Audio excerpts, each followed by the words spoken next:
नमस्कार मंडळी, स्वागत आहे तुमचं मराठा हिस्ट्री चॅनल वरती. पुन्हा एक नवीन पत्र घेऊन आम्ही तुमच्या समोर हजर झालेलो आहोत. आणि आज म्हणजे आज पत्र नाहीये, तर आज आपण एक परिच्छेद पाहणार आहोत. आज्ञापत्रामधला हा परिच्छेद आहे आणि अत्यंत महत्वाचा हा परिच्छेद आहे, कारण सोशल कॉन्शियसनेस आज खूप जागृत झालेला आहे लोकांचा. आणि हा सोशल कॉन्शियसनेस कधीपासून होता? इतिहास काळात होता का? इतिहासात तर आपण फॉसिल फ्युअल्स, आपली जंगलं यांचा वापर जसा हवा तसा केला त्या काळच्या लोकांनी. पण खरंच तसं होतं का? आपण शिवाजी महाराजांचं सगळं जो राज्यकारभार होता, जे राज्य होतं, ते कसं झालं? तर ह्यासाठी जे कोल्हापूरकर जे छत्रपती संभाजी महाराज होते, त्यांनी शिवाजी महाराजांचा राज्यकारभार पाहिलेले जे अमात्य होते रामचंद्र पंत, त्यांना सांगितलं की तुम्ही मोठ्या राजांचं राज्यकारभार सगळं पाहिलात, त्यांनी काय काय उत्तम केलं, कसं राज्य चालवलं, हे तुम्ही आम्हाला समजून सांगा, शिकवा. यासाठी म्हणून आज्ञापत्र लिहिलं गेलं. आज्ञापत्र हा ग्रंथ फार महत्वाचा आहे मराठ्यांच्या इतिहासामध्ये आणि बरोबर त्यातला आहे. इतिहास रामचंद्र पंत अमात्य ही अशी व्यक्ती आहे की ज्यांनी राज्यात स्थैर्य पण पाहिलं आणि ज्यांनी राज्यात अतिशय धामधुमीचा कालखंड होता तोही पाहिला, मुघल आलेले सुद्धा पाहिले. म्हणजे अस्थिरता आणि स्थिरता या दोन्ही गोष्टी अनुभवलेले हे पोक्त बुजुर्ग व्यक्ती आहेत. म्हणून त्यांना हे काय म्हणूया आय विटनेस आहेत या सगळ्याचे. त्यांनी स्वतःच्या डोळ्यांनी हे बघितलंय, अनुभवलंय. राजकारण असेल, लढाई असतील, जे काय असेल ते. तर त्यामुळे शिवाजी त्यांच्या महाराजांच्या राज्याभिषेकाला ते अमात्य होते. त्यांनी संभाजी राजांची कारकीर्द पाहिली, त्यांनी राजाराम महाराजांची कारकीर्द पाहिली. महाराष्ट्र त्यावेळेस सांभाळा, ज्यावेळेस राजाराम महाराज चंदीला म्हणजे याला जिंजीला जिंजीला गेलेले होते. त्यानंतर शाहू राजांचं येणं त्यांनी पाहिलं, कोल्हापूरकरांचा पक्ष त्यांनी घेतला. तिथे आता ताराराणींचा कारभार त्यांनी पाहिला. नंतर ताराराणींच्या नंतर राजसबाई आल्या. राजसबाईंचे पुत्र हे दुसरे संभाजीराजे, ते आता गादीवर बसतात. म्हणजे एवढ्या महत्वाच्या सगळ्या घडामोडी पाहिलेला हा माणूस आहे. त्याने मग हे आज्ञापत्र लिहिलं. त्यामधला आज हा महत्वाचा एक परिच्छेद आहे, तो आपण पाहणार आहोत. तर चला सुरू करूया. आता हा परिच्छेद वाचणार आहोत आपण त्याच आज्ञापत्रामधला. बरोबर. पहिला आपण त्याचं एक टायटल वाचू बघा, वर काय लिहिलंय.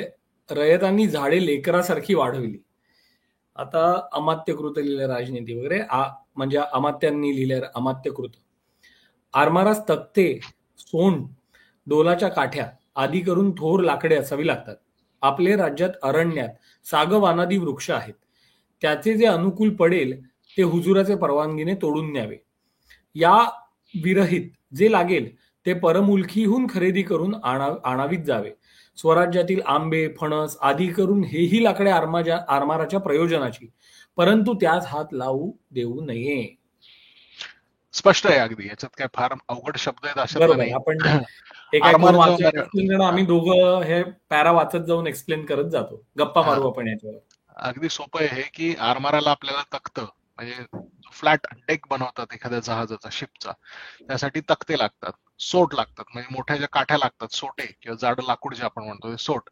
डोलाच्या काठ्या, डोलकाठीची जहाजं त्यावेळी असायची, इंजिन नव्हते त्या काळी, त्यामुळे वाऱ्यावरती सगळी जहाजं चालायची. शिड बांधण्याच्या त्या. बरोबर. आधी करून थोर लाकडं असावी लागतात. हे सगळं बांधण्यासाठी थोर लाकडं म्हणजे मोठी मोठी लाकडं लागतात. आणि आपल्या राज्यात मजबूत लाकडं लागतात. आपल्या राज्यात अरण्यात म्हणजे जंगलामध्ये सागवानादी वृक्ष आहेत, सागाची झाडं आहेत. त्यांचे जे अनुकूल पडेल ते हुजूरच्या परवानगीने तोडून न्यावे. जे लागतील तर ते हुजूराच्या परवानगीने म्हणजे राज्याच्या जे ऑफिस असेल त्यातनं ऑफिशियल परमिशन घेऊन, राजाच्या परवानगीने आज्ञापत्र घेऊन मग तीच लाकड तोडून न्यावी. कोणी उठून लाकूड तोडून नेलं जंगलात असं होता कामा नये. जंगल तोड चालली असं चालणार नाही. असं चालणार नाही. या विरहित जे लागेल ते परमुलखाहून खरेदी करून आणत जात. या व्यतिरिक्तही जे लागतील तर ते दुसऱ्या मुलखातून आणून मग खरेदी करून आणावीत. ती लुटून पण आणू नये, खरेदी करून आणावी आणि परमुलखातून आणावी. का? तर स्वराज्यातील आंबे, फणस हेही लाकडं आहेत जी आरमाराच्या प्रयोजनाची आहेत. हवे तर आपण ती पण लाकडं वापरू शकत होतो, पण ती वापरायची नाही. काय म्हणून की झाडे वर्षा 2 वर्षांनी होतात असं नाही. 1-2 वर्षात झाड पूर्ण तयार होतं, मोठं थोर जे लाकूड लागतं, तर तसं ते 1-2 वर्षात तयार होतं असं नाही. रयतानी म्हणजे लोकांनी, रयतेने ही झाडे लावून लेकरासारखी बहुत काळ जतन करून वाढवलेली असतात. म्हणजे आपल्या लहान बाळाला आपण जसं वाढवतो, त्याला खाऊ पिऊ घालतो, त्याला मोठं करतो, त्याप्रमाणे झाडांची काळजी घेऊन ही झाडं जी आहेत ती लेकरासारखी वाढवलेली असतात रयतेने. ती झाडे तोडल्यावर त्यांचे दुःखास पारावार काय? एखादं मूल हिरावून न्यावं, त्याप्रमाणे जर हे झाड तोडून नेलं तर मग रयतेच्या दुःखाला पारावार उरणार नाही, त्यांना भयंकर दुःख होईल, असं ते इथे लिहित आहेत. बरोबर. कारण की हे एक एक झाड ज्यावेळी बनतं आणि ज्याच्यातनं उत्पन्न येतं, बघा ही आंबा फणस ही दोन्ही झाडं कशी आहेत, ती उत्पन्नाची झाडं आहेत. त्याच्यातनं उत्पन्न पण येतं आणि त्यातनं खायला सुद्धा, घरातल्या लोकांना सुद्धा खायला होतं. पण आता मी थोडं एकदम आत्ताच्या काळात येतो ह्याच्यातून, आम्ही याच्याशी रिलेट करू शकतो कारण जे मध्ये फयान नावाचं वादळ आलं होतं अगदी हार्डली काही वर्षापूर्वी, 1-2 वर्षापूर्वी, आय थिंक कोविड जस्ट होऊन गेला होता. त्या वादळामध्ये कोकणात आय थिंक श्रीवर्धन, हरिहरेश्वर, वेळास ही सगळी गावं त्या वादळाचं सेंटर होती आणि जे नुकसान झालंय ते आम्ही स्वतः डोळ्यांनी जाऊन बघितलेलं आहे. वर्षानुवर्ष, 25-25 वर्ष लागतात झाड पूर्ण ग्रो होऊन छान फळं द्यायला लागून, ती म्हणजे छोटी कलम केलेली सोडून द्या, पण जी मोठे मोठे वृक्ष आहेत ते बनायला 25-25, 30-30 वर्ष निघून जातात. ती झाडं अक्षरशः 1-2 रात्रींमध्ये जमीनदोस्त झालेली आम्ही पाहिलेत. त्यामुळे हे आत्ताचा मी भावना सांगतोय माझी स्वतःची, तर ही गोष्ट एवढी जुनी, रामचंद्र पंत अमात्य आजपासून 300 वर्षापूर्वीचं 300-350 वर्षापूर्वी हे लिहून ठेवलंय की लेकरासारखी झाडं वाढवतात, बहुत काळ जतन करून वाढवलेली आहेत. ती तोडल्यावर दुःखच पारावार किती, म्हणजे किती त्याला अमाप दुःख होतं. ते तसं घरातली एखादी व्यक्ती जाण्यासारखं ते असतं, असं झाड जाणं हे. आणि मग त्यातनं शिकायचं काय, तर एखाद दुःख देऊन जे कार्य करील म्हणेल ते कार्य करणारं हित स्वल्प काळाचे बुडून नाहीसेच होते, किंबहुना धन्याचे पदरी प्रजापीडनाचा दोष पडतो.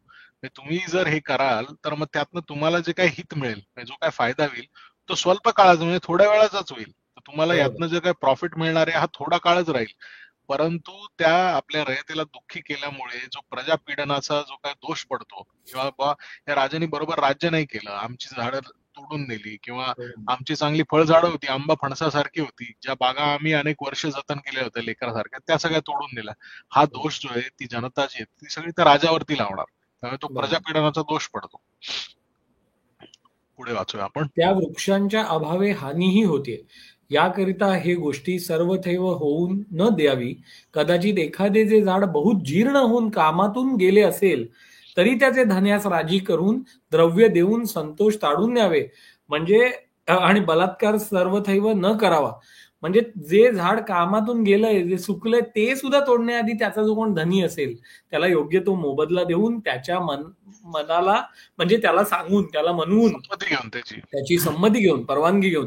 बलात्कार म्हणजे बलाने, बलपूर्वक ते हे नाही करायचंय, जबरदस्ती ते झाड तोडायचं नाहीये. म्हणजे ते त्याच्या संतोषाने तोडून, ते जर कामातून गेलं झाड असेल तर ते त्याच्या परवानगीने जरूर तोडा, असं स्पष्ट लिहिलंय. अतिशय छान पत्र आहे हे. पत्र म्हणजे हा छान परिच्छेद आहे आपल्या आज्ञापत्रामधला. आज्ञापत्रामधला. बोलकं आहे अतिशय हे. आणि एकाची कशी राजनीती आणि एकंदरच किती महत्व होतं झाडांना, आणि मग नुसतं झाडांनाच नव्हे तर रयतेची पण काळजी कशी केली गेलेली आहे बरोबर. एका कारण धोरणात. इतिहास म्हटला, पत्र म्हटली की फक्त लढाया, शौर्य, एकाने दुसऱ्यावर मिळवलेला विजय, असं सगळं नसतं. ह्या सगळ्या गोष्टी सुद्धा असतात, की या गोष्टी तितक्याच महत्वाच्या असतात, की एक राजा आपली रयत कशी सांभाळतो. छत्रपती शिवाजी महाराजांबद्दल आपण जितका अभ्यास करू, आपल्याला सतत तेच दिसतं की त्यांचं, आपण म्हणूया जर त्यांचे प्रत्येक माणसाला 2 डोळे असतात, जर त्यांचे 2 डोळे असतील तर एक डोळा जर त्यांचा राज्य विस्तार, शत्रू या सगळ्यावर असेल तर त्यांचा एक डोळा हा नेहमी त्यांच्या रयतेवर असायचा, त्यांच्याकडच्या माणसांवर असायचा, त्यांच्यावर ते ज्या प्रकारे प्रेम करायचे किंवा त्यांचे ज्याप्रमाणे काळजी घ्यायचे.